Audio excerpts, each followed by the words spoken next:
कुछ अहम तरीन खबरें हैं आपके सामने रख देते हैं। अमेरिका मजीद पाबंदियां लगाने जा रहा है। मजीद पाबंदियां और खौफनाक किस्म की पाबंदियां हैं जो कि अमेरिका पाकिस्तान के शहरियों पर लगाने जा रहा है। अब शहरियों का मतलब यह है कि मैं और आप 25 करोड़ पाकिस्तान की जो आबादी है, जो हम यहाँ के मेहनत कश हैं, हमारे मुंह के ऊपर एक काला धब्बा है जो कि लग चुका है। हमारे माथे के ऊपर कुछ फेल्ड पॉलिसीज की वजह से ऐसे अल्फाज लिख दिए गए हैं कि दुनिया भर में हम मुंह नहीं लगा सकते। हालांकि इन पॉलिसीज के अंदर हमारा कोई रोल नहीं है, हमारा कोई इख्तियार नहीं है, बल्कि जो एक वोट होता है वो भी आप लोगों का छीना गया है। ये अफसोसनाक चीज है, ये खबर है, ये आपके सामने रख देते हैं। लेकिन नाज़रीन, उससे पहले जाफर एक्सप्रेस इतना खौफनाक किस्म का सानिया हुआ और ये इसके आफ्टर शॉक्स अभी भी महसूस हो रहे हैं, अभी भी बंदे पूरे नहीं है। लेकिन आपको वजीर दाखिला मोहसिन नकवी नजर नहीं आएगा। ये वही वजीर दाखिला मोहसिन नकवी है जब इस्लामाबाद में एक पॉलिटिकल पार्टी एहतजाज करने आ रही थी तो इस सेंटर में हर वक्त खड़ा होता था, हर 20 मिनट बाद प्रेस कॉन्फ्रेंस, हर आधे घंटे बाद प्रेस कॉन्फ्रेंस। लेकिन इस वक्त ये बंदा आपको नजर नहीं आएगा। यानी जब क्रिकेट हारता है तो ये वजीर दाखिला बन जाता है, जब वजीर दाखिला होता है तो ये क्रिकेट पर चला जाता है। तो अजीब और गरीब मिस्टीरियस किस्म की पर्सनैलिटी, ये इनके बारे में खबरें आ रही हैं कि इन्हें हटाया जा रहा है। ये सुन लें। मोहसिन नकवी साहब कहाँ हैं? वजीर दाखिला हैं, ना किसी प्रेस कॉन्फ्रेंस में नजर आए, ना कहीं मैंने उन्हें टीवी पे वो आके एसएचओ ढूंढ रहे हैं, किसी वो एसएचओ ढूंढ रहे हैं खबरें आ रही हैं क्योंकि जो कि दहशतगर्दी उनके नजदीक थी वो एक एसएचओ की मार थी ना। हाँ, कुछ खबरें वैसे ऐसी आ रही है कि शायद हटा दिया जाए उन्हें, वजारत से हटाया जा रहा है। बेहतर होगा अगर वो हट जाए। सुनने में तो आ रही है उसमें। अच्छा, वो किसी ने बड़ी अच्छी बात की, उसने कहा कि क्रिकेट में पाकिस्तान हारता है तो ये वजीर दाखिला बन जाता है, दहशतगर्दी का वाकया होता है तो चेयरमैन पीसीबी बन जाते हैं। एक वैसे जाते जाते बात कर ही लें हबीब साहब। नाज़रीन, मोहसिन नकवी तो गायब है, लेकिन पाकिस्तान में यह सवाल उठ रहा है और पाकिस्तान के प्राइम टेलीविजन और सोशल मीडिया पर डिस्कस हो रहा है कि अभी तक नंबर्स पूरे नहीं है। यानी आप अंदाजा लगाएं कि सरफराज भुगती साहब मौजूद थे, लेकिन अगेन वहां पर भी नंबर्स पूरे नहीं हुए। प्रेस कॉन्फ्रेंस के अंदर उन्होंने बड़ा कैजुअली कह दिया कि कुछ लोग जनाब हो सकता है कि रास्ता पर टक्के हों, कुछ लोग दहशतगर्दों के पास मौजूद हो। ऐसे नहीं हो सकता। यानी अगर 440 या 425 बंदे थे जितने लोगों ने टिकट दिए थे, बहुत सारे लोग अगर नहीं भी बैठे तो वो नहीं बैठने वाले भी किधर हैं? जिन जिन लोगों ने टिकट लिया है वो हैं किधर? यानी जो लोग अगले स्टेशन से जिन्होंने बैठना था वो किधर हैं? ये काम बनता है कि तमाम तर लोगों को ट्रेस करके 440 या 425 का नंबर पूरा किए जाएं कि जनाब इतने बंदे थे, ये ट्रेन के अंदर मौजूद थे और ये नहीं बैठे, ये यहां पर थे, ये वहां पर थे। अभी तक नंबर पूरे नहीं है। 60 से 70 बंदा इस ट्रेन के अंदर से मिसिंग है, जिसके बारे में कोई इतलात नहीं है, कोई खबर नहीं है। बल्कि नजम सेठी साहब की अब गुफ्तगू सुन लें।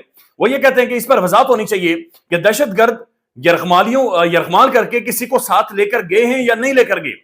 उनको खुद नहीं पता कि कितने लापता हैं, कितने साथ ले गए हैं। अगर मान लें कि वो यरगमाल करके साथ ले गए हैं तो आप कैसे छुड़ाएंगे? ये नाज़रीन बहुत ही इंपॉर्टेंट और अहम तरीन सवाल है कि ये बंदे किधर गए हैं। कल आईएसपीआर साहब ने यह कहा कि जनाब दहशतगर्दों की टोलियां मुख्तलिफ टोलियों में वो निकल गए, उन्हें इंगेज भी किया गया और कुछ चले गए हैं। इतनी बड़ी तादाद में दहशतगर्द आए, किधर गए? ये मतलूल जान साहब ने भी कल सवाल पूछा कि वो दहशतगर्द आए, आप जाहिर एरियल व्यू के जरिए आप उन्हें आइडेंटिफाई कर सकते हैं, लेकिन वो आए और किधर चले गए? यानी जमीन खा गई, आसमान खा गए, किधर गए? यानी दो दिन या कम से कम आप कह सकते हैं कि 24 घंटे तो वो उसके सारे मामला या सूरत हाल के इर्द गिर्द रहे हैं, लेकिन उसके बाद वो दहशतगर्द किधर गए? ये बहुत सारे सवाल थे जो पाकिस्तान में आज भी मौजूद हैं। नाज़रीन, ये डॉन न्यूज की खबर है और खबर ये है कि total of 26 countries including Belarus, Pakistan and Turkmenistan among others would be considered for a partial suspension of the US visa if their government do not make efforts to address deficiencies within 60 days। यानी America ये कह रहा है कि 60 दिनों के अंदर अंदर अगर पाकिस्तान अपना किबला दुरुस्त नहीं करता तो फिर ये होगा कि हम पाकिस्तानियों के ऊपर पाबंदियां लगा देंगे, हम उन्हें वीजा नहीं देंगे। यानी किसी भी पाकिस्तानी को वीजा नहीं मिलेगा। ये बात ध्यान में रखें कि पाकिस्तानी को वीजा ना मिलने या अमेरिका का वीजा ना मिलने का, ना देने का मतलब यह है यूरोपीय यूनियन आपको वीजा नहीं देगी, डेवलप्ड कोई भी स्टेट आपको वीजा नहीं देगी, आपको कोई भी जो अमेरिका का जहां जहां पर थोड़ा बहुत भी असर रसूख है वहां पर आपको वीजा नहीं मिलेगा, वहां पर आपको एंट्री किसी भी सूरत पर नहीं मिलेगी। A memo list of total of 41 countries divided into 3 separate groups.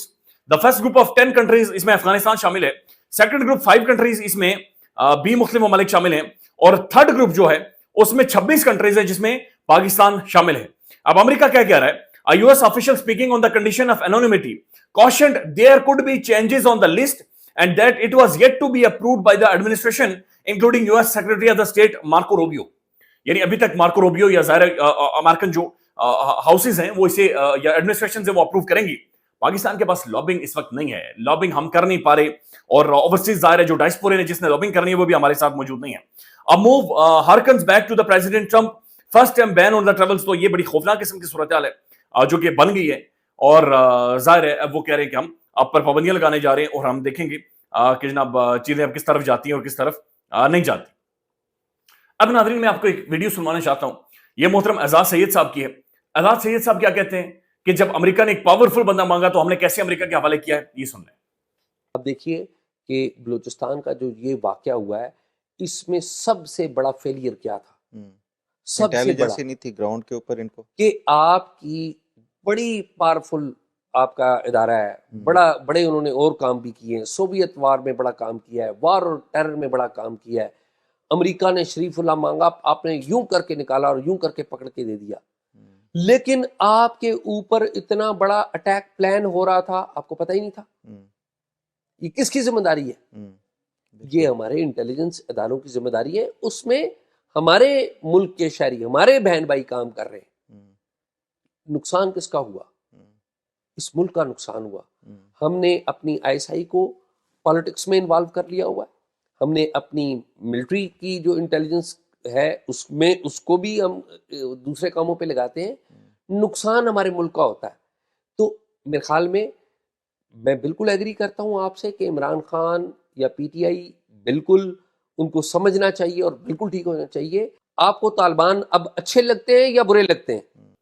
اب ظاہر ہے ناظرین یہ بڑی اہم ترین بات چیت ہے کہ امریکہ 2 دن پہلے ٹریول ایڈوائزری جاری کر رہا ہے, اپنے شہریوں کو روک رہا ہے, لیکن شریف اللہ کے بارے میں بھی سی آئی اے انفارمیشن دے رہی ہے. لیکن یہ جو اٹیک تھا اس کے بارے میں امریکہ نے نہیں بتایا, کسی نے بھی نہیں بتایا. یہ کیسے ممکن ہے؟ اس اٹیک کے بارے میں انٹیلیجنس شیئرنگ نہیں ہوئی. دیکھیں پاکستان میں بہت سارے سوالات ہیں. اب اس کے اوپر ظاہر ہے تحریک انصاف کی جانب سے گفتگو کی گئی, بلکہ تحفظ آئین پاکستان کے پلیٹ فارم سے تمام تر جید پولیٹیشنز نے, شخصیات نے گفتگو کی ہے. انہوں نے کہا جناب اس کے اوپر آل پارٹیز کانفرنس بلائیں. بلکہ صاحبزادہ حامد رضا نے کہا کہ تحریک انصاف کا ان کیمرہ اجلاس بلانے کا مطالبہ, اور انہوں نے تحریک انصاف کو بلایا ہے. ہمارے کچھ تلخ سوالات ہیں, ہم پبلک میں انہیں اٹھا کر کیوس افراتفری پیدا نہیں کرنا چاہتے. ان کیمرہ اجلاس میں سیکیورٹی فورسز کے سربراہان آ کر ہمیں بریفنگ دیں. یعنی انہوں نے باقاعدہ سے یہ ڈیمانڈ کی ہے کہ پاکستان کے سیکیورٹی کے جو سربراہان ہیں, یعنی پاکستان کے مسلح افواج کے سربراہان, وہ آئیں اور آ کر ہمارے ساتھ گفتگو کریں اور ہمیں جواب دیں سوالوں کے. وہ کہہ رہے ہیں تلخ سوالات ہیں اور ہم افراتفری نہیں پھیلانا چاہ رہے, لیکن ہمیں سوالوں کے جواب دیے جائیں. لیکن اس کے بدلے میں کیا ہو رہا ہے؟ یہ انصار عباسی صاحب کی خبر ہے, اور یہ وہی انصار عباسی صاحب ہیں جو ہمیشہ اب جانتے ہیں کہاں سے خبر لے کر آتے ہیں. یہ کہتے ہیں کہ سوشل میڈیا غلط استعمال, سیاسی کمیٹی معاملہ عمران خان کے سامنے اٹھائے گی. انصار عباسی صاحب کی رپورٹ کے مطابق پی ٹی آئی کی سیاسی کمیٹی نے پارٹی کے آفیشیل سوشل میڈیا اکاؤنٹس کی غیر ذمہ دارانہ استعمال اور فوج اور ملکی مفادات کے خلاف مواد پھیلانے کے معاملے کو پارٹی کے بانی چیئرمین عمران خان کے سامنے لانے کا فیصلہ کیا ہے. پارٹی ذرائع کے مطابق حال ہی میں کے پی کے ہاؤس اسلام آباد میں ہونے والے سیاسی کمیٹی کے اجلاس میں اس معاملے پر تفصیل سے بات چیت کی گئی ہے, جس میں پارٹی کے آفیشیل سوشل میڈیا اکاؤنٹ سے جارحانہ اور بے ضابطہ مواد پھیلانے پر تشویش کا اظہار کیا ہے. کمیٹی نے اس بات پر اتفاق کیا ہے کہ جیل میں عمران خان سے ملاقات کرنے والے پارٹی کے سینئر رہنما ان کے سوشل میڈیا پلیٹ فارمز, جن میں ان کی ذاتی اکاؤنٹس بھی شامل ہیں, کہ غلط استعمال کو روکنے کے لیے نگرانی کا طریقہ کار نافذ کرنے پر قائل کریں گے. اچھا یہ خبریں بھی آ رہی ہیں کہ ظاہر ہے تحریک انصاف کی شخصیات کو ایف آئی اے کی جانب سے نوٹس سرو ہوئے, لیکن جب وہ گئے تو ظاہر ہے ان کے سامنے ایک ہی مطالبہ تھا کہ عمران خان صاحب کا جو سوشل میڈیا کا اکاؤنٹ ہے اس کے بارے میں کوئی پالیسی بنائی جائے, اس کے بارے میں ہمیں بتایا جائے. تو یعنی عمران خان کا جو سوشل میڈیا اکاؤنٹ ہے وہ اس وقت پاکستان کے لیے سب سے بڑا مسئلہ ہے. لیکن دوسری طرف جو ہوا ہے اس کے بارے میں کوئی نہیں سوچ رہا, بلکہ یہ محمود خان اچکزائی صاحب یہ کیا کہہ رہے ہیں, یہ سن لیں کہ اپنے گناہوں کے اوپر معافی مانگیں. یہ سن لیں. غصہ گناہوں پہ معافی مانگیں, اللہ سے معافی مانگیں, پاکستان کی عوام سے معافی مانگیں, اور جو آئین ہمارے پاس ہے اس کو صحیح جمہوری انداز میں نافذ کریں. اور ایک میں نے کل پارلیمنٹ میں بھی کہا, میں اب بھی ریکویسٹ کرتا ہوں, میاں محمد نواز شریف, فضل الرحمان, جماعت اسلامی والے, میرے یہ ساتھی, یہ سب مل کے اس بات پہ سوچیں کہ اس بدبخت حکومت سے کس طریقے سے ایک اچھا الیکشن کمیشن بنائے, الیکشن کروائے, لیجیٹیمیٹ گورنمنٹ آ جائے گی. لوگوں کو آپ نے اپنے حقوق کے لیے آئینی گارنٹی دینی ہوگی. پھر اگر کوئی پاگل یہ کرتا ہے پھر اس کو لوگ ماریں گے بھی, فلانا بھی کریں گے, فلانا بھی کریں گے. اب ناظرین ظاہر ہے عمران خان کے بغیر آپ آل پارٹیز کانفرنس بلا نہیں سکتے. یہ عمران ریاض خان صاحب نے بھی اس کے اوپر گفتگو کی ہے, یہ بھی سن لیں. خیال رکھیے گا, اپڈیٹ کریں گے. اللہ حافظ. پاکستان تحریک انصاف کا مطالبہ ہے کہ آل پارٹیز کانفرنس اگر آپ نے بلانی ہے تو عمران خان صاحب کو بھی نکال کر لائیں جیل میں سے, پیرول پر لے کر آئیں. اتنا بڑا لیڈر ہے, پورے پاکستان میں سب سے مقبول آدمی ہے, 70-80% لوگ اس کے پیچھے چلتے ہیں. تو اس کے بغیر آپ آل پارٹیز کانفرنس کیسے کر سکتے ہیں؟ وہ ساری پارٹیاں ایک طرف, وہ اکیلا ایک طرف, اتنی اس کی مقبولیت اور قبولیت ہے پاکستان میں. تو اس شخص کے بغیر آپ تو بہت منارٹی میں ہیں, آپ کے ساتھ تو عوامی سپورٹ ہی نہیں ہے. تو عمران خان کو بلائیں, उसको शामिल करें। मुश्तरका एलामिया जब आएगा, इमरान खान उसका हिस्सा होगा, तो आप उसका इंपैक्ट देखिएगा कितना होगा। पाकिस्तान में इस वक्त सबसे बड़ा मसला बोलने का है। पाकिस्तान में बोलने नहीं दिया जाता, जुबानें खींच ली जाती हैं, डर है, खौफ है, टेरर है।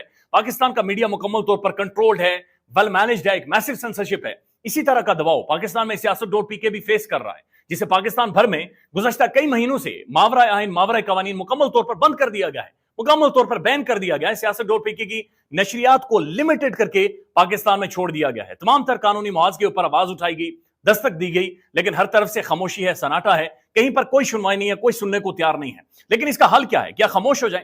क्या सवाल ना करें? क्या मालूमात आप तक ना पहुंचाएं? क्या इंफॉर्मेशन आप तक ना पहुंचाएं? मालूमात भी पहुंचेगी, इंफॉर्मेशन भी पहुंचेगी, सवालात भी उठेंगे, लेकिन अब आपने रोल प्ले करना है, आपने अपना किरदार अदा करना है। और छोटा सा एक प्रोसीजर है, प्रोसेस है, उसके बाद आप अपना किरदार अदा करें और हमारी मदद करें। पहले आपने ये करना है कि हमारे YouTube चैनल को सब्सक्राइब करना है, उसके बाद ज्वाइन के बटन के ऊपर जाना है, क्लिक करके हमारा मेंबर बनना है।